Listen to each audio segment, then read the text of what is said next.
स्वागत है आपका हमारे फिर से एक नई वीडियो में। आज हम HSN code plus SAC code के बारे में जानेंगे कि HSN कोड क्या होता है, SAC कोड क्या होता है, इनकी डिटेल्स भी जानेंगे। उससे पहले बताती हूँ कि HSN कोड किसी गुड्स से रिलेटेड कोई वर्क करते हैं हम तो हम HSN कोड का यूज़ करते हैं, और किसी सर्विस से रिलेटेड कोई वर्क करते हैं तो हम SAC कोड का यूज़ करते हैं। लेकिन इससे रिलेटेड कुछ पॉइंट्स हैं हमारे मेन पॉइंट्स, उसके बारे में बात करते हैं। फर्स्ट पॉइंट है हमारा यूनिफॉर्म क्लासिफिकेशंस ऑफ गुड्स। ये बताएगी सपना। बताओ सपना।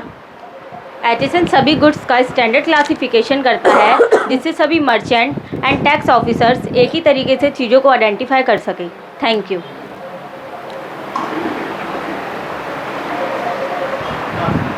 अवॉइड मिस क्लासिफिकेशंस, इसके बारे में बताएगा मासूम। बताओ मासूम। Yes ma'am.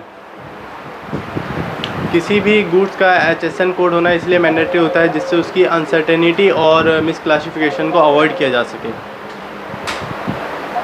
थर्ड पॉइंट है करेक्ट GST रेट मैपिंग, इसके बारे में बताएगी ज्योति। बताओ Jyoti. HSN code GST rate से लिंक्ड होता है, इससे टैक्स लगाने में आसानी होती है। Thank you. नेक्स्ट पॉइंट है इजी इन फाइलिंग रिटर्न, इसके बारे में बताएगा दिशात। बताओ Dishat. Yes ma'am. HSN code से GST रिटर्न भरना आसान होता है। जैसे HSN कोड के द्वारा GST R1 GST R3 जैसे रिटर्न ऑटोमेटिक भरा जाता है, और GST R1 HSN के द्वारा फाइल करी जाए जिसमें कोई एरर ना आने पे इजीली फाइल हो जाते। Thank you. नेक्स्ट पॉइंट है इंटरनेशनल ट्रेड कंप्लायंसेस, इसके बारे में बताएगी दिव्या। बताओ Divya. Yes ma'am. HSN code का यूज़ कस्टम टैरिफ में होता है जिससे एक्सपोर्ट और इंपोर्ट करना इजी होता है, और इससे GST के HSN के लेन देन में भी आसानी होती है। Thank you. Legal requirement under GST rule, इसके बारे में बताएगा मिस्टर ब्रिजेश। बताओ ब्रिजेश। एज पर रूल 46 CGST रूल 2017 हमें सभी बिलों में HSN कोड या SAC कोड मेंशन करना मैंडेटरी होता है। अगर किसी वेंडर की या सप्लायर की टर्नओवर 5 करोड़ से नीचे है तो उन्हें 4 डिजिट का HSN कोड यूज करना मैंडेटरी होता है, जो कि B2C के केस में ऑप्शनल होता है। अगर किसी वेंडर या सप्लायर की टर्नओवर 5 करोड़ से ज़्यादा है तो उन्हें एवरी इनवॉइस में HSN या SAC कोड मेंशन करना मैंडेटरी होता है।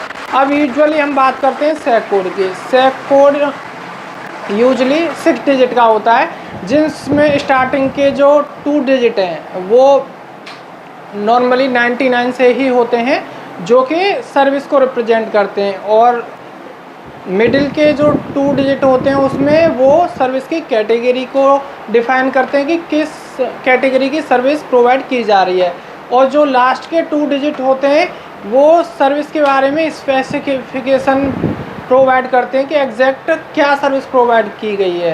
Thank you. नेक्स्ट पॉइंट बताएगा मिस्टर अभिषेक। अभिषेक बताना चाहेंगे कुछ 1-2 पॉइंट HSN और SAC कोड के बारे में। बताओ अभिषेक।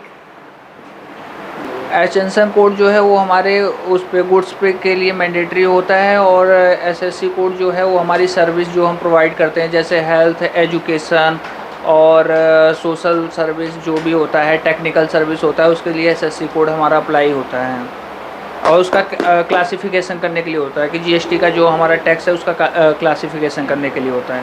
Thank you. हमारी ऐसी वीडियोस को देखने के लिए GST से रिलेटेड लाइक, शेयर और सब्सक्राइब करना ना भूलें। Thank you.